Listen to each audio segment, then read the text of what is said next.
This is Katrin with Disability Rights New York. Welcome to our podcast, Empire State of Rights, closed captioned. We are here to bring you information on the most relevant topics regarding disability rights and advocacy. We have a very special guest today, Constance Avery, who is the star of our upcoming documentary, Connie, a DRNY My Story. Connie premieres on YouTube this Friday, July 26th at 3 p.m., so make sure to tune in.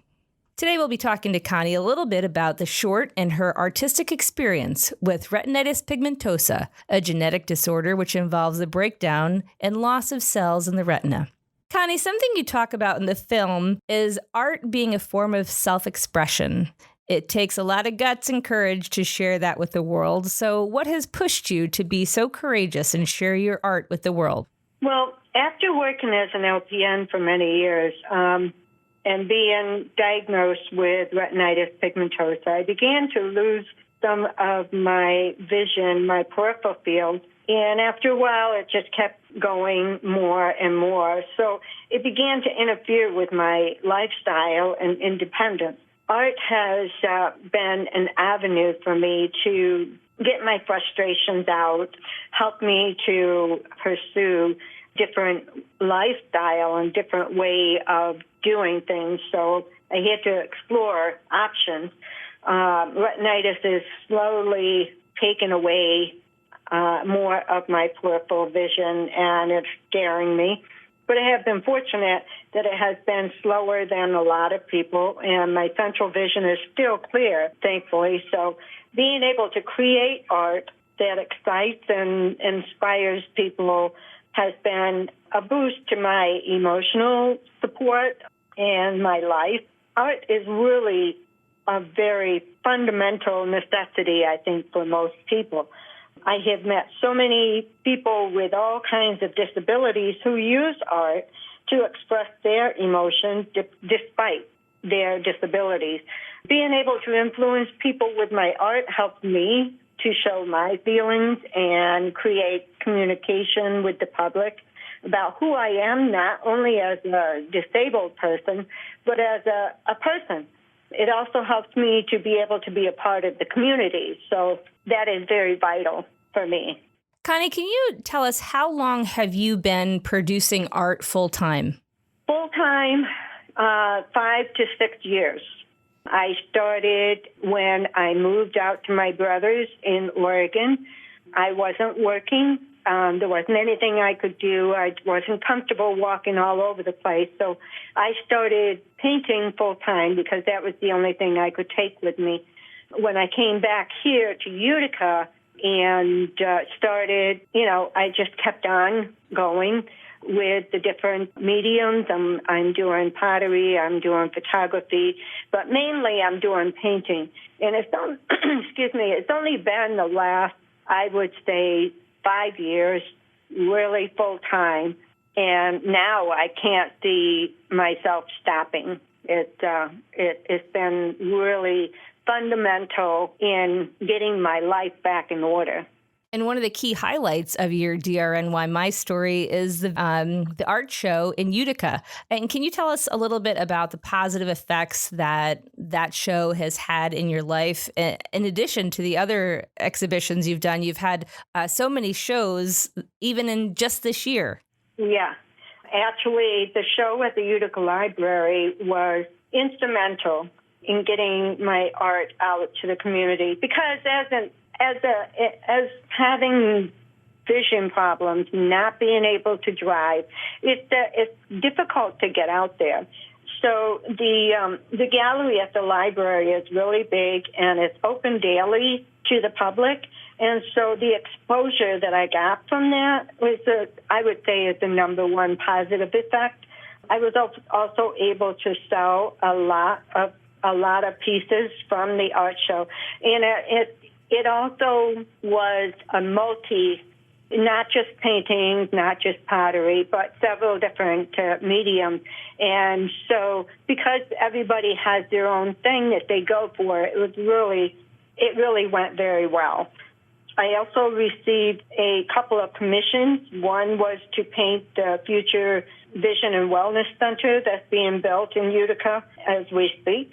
And it was a difficult commission because my paintings are abstract and, a building and landscape is not exactly my style, but I was able to come through with it, and they were very happy. So I was honored to be a part of that. There's been a lot of positive effects, meeting people, talking to people, hearing their responses to all my artwork. I would have to say I was so interested in seeing your painting of the building because it is so vastly different from what we've seen from you thus far. And I have to tell you, it's exceptional. It was truly exceptional. So I think that that's so great that you had that opportunity based on your show in Utica. So you are doing photography, you're doing pottery, you're taking on commissions. What can we expect from you next, Connie? Well, I'm going to be having 2 more shows so far this year. I have had a couple of shows that I have submitted artwork to. One was for Chicago. They sold both pieces that went there. There's one that was just accepted in Syracuse at Arise for the Unique show. And I also had a painting that it was accepted to Kentucky. It's Publications for the Blind. And so, there's all those things. But the show that I have coming up is going to be in August, and that is in Clinton at the Anatomy in Motion, which will be featuring mostly my tiles and my photography. But the show in September, I'm going to do another solo show at the Utica Library, and I will have everything there. I may also have a couple of pieces of mosaic because that's been my new medium that I'm trying out. The other thing that I just started is that I had the experience of being asked to do an art talk. This is at a retirement community that actually has a lot of people who have visual disabilities. So I was very happy when we did the art talk because everybody was quite impressed and inspired and, had lots of questions. But it really felt good because these are other people that have visual disabilities. That's a great opportunity, Connie. And one of the interesting points that you brought up in the video was actually your denial to get help after your diagnosis. So when you finally did get help, what did that feel like? And who were your resources around that time? Well, when I finally accepted the fact that I was having difficulties and realized that I needed help, it wasn't easy for me to accept because, I had been driving, I had been getting around on my own. And so with that, it was difficult for me to say, hey, I need help. But I was in my own place and I just did not feel comfortable going out. So I approached the Central Association for the Blind and Visually Impaired, and the Commission for the Blind were very instrumental in helping me. They were the best step I ever took. There was a weight off of my shoulders because they were able to help me with different aspects of how to pursue my independence as a visually impaired person. They were instrumental in helping me to realize that I could be independent and I could create a life for myself. And they also stay in touch. They don't just help you and say, okay, you're on your own. They help you and they make sure that you are able to continue. And they've also been my PR kind of people too. So I don't feel like I'm alone, and I feel like I can really get out there and do what I need to do to be with the community. And that's great. It does sound like the resources that you've used have helped to really maintain a community for you and has integrated your art as part of that. Now, would you say that art has helped and has been almost therapeutic in accepting and embracing your vision loss? Oh, yeah. It's weird because you think, well, if somebody's visually impaired, how can they do artwork? But there are ways around it, and it all depends on what your vision loss and what it entails. But art is good for anybody with a disability, whether it's a mental disability or physical. But visual, it's a different, there's a different aspect. As I said, I still have my central vision, so that has been wonderful because I can still see enough to do art. But art's been my salvation. Painting allows me to express my feelings, which are kind of abstract sometimes. Life is about taking a chance and going with the flow. I tell people all the time, just relax and go with the flow. My art is letting the paintbrush become the direction, the colors, the movement, and by letting yourself create art, you open up your vision. You don't lose it. It does help a lot. So, Connie, looking back to when you were first diagnosed with retinitis pigmentosa, did you ever think that you would be where you are today? No. Because, well, as I said, I've been one of the fortunate ones to have a diagnosis that many people with RP end up losing their vision quickly. I have been fortunate to be diagnosed with a strain that seems to be, I am losing my vision at a slower pace. I had no idea where my life was going to be, what I was going to do, because I didn't know what to expect, because I've never had a vision problem. When I started to really experience the vision loss, it was scary, and I really had no idea that I would be doing everything that I'm doing right now, because you relate artwork to vision. But if you see what people that have all kinds of disabilities, they're able to create art.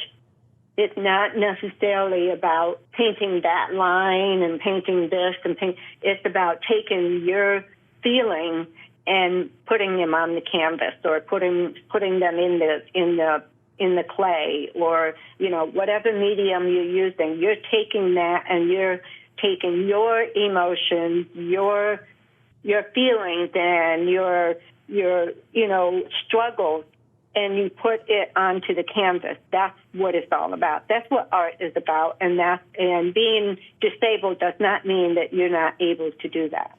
And for our audience, what is something you hope that they will take away from your story? Well, I basically am talking to anybody, people with disabilities and people without disabilities.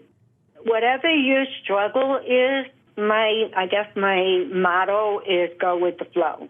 Allow yourself to take a pencil. Allow yourself to take a marker. Allow yourself to take a paintbrush. Just go with the flow. It's not about making a straight line. It's not about making a perfect picture. It's about taking your emotion and allow yourself to feel free. I felt really depressed and scared because I wasn't going to be able to see as I normally do. But because I allowed myself to be able to do art allows you to be free. That's great advice for our audience, and we're really excited to share your work and where people can find it on social media. Can you give us your tags, and we'll definitely list them as well as your upcoming shows at the end of our podcast. Okay, I am on Facebook as Constance Avery, Avery. I'm also on Instagram, and I'm not sure what my tag is on there because I'm not real familiar with it, but you can find it on my Facebook page because it goes back and forth. And I also have a website, which is averyfinearts.com. I still need to add more to it, but it is open to people to see my work and see what direction I go.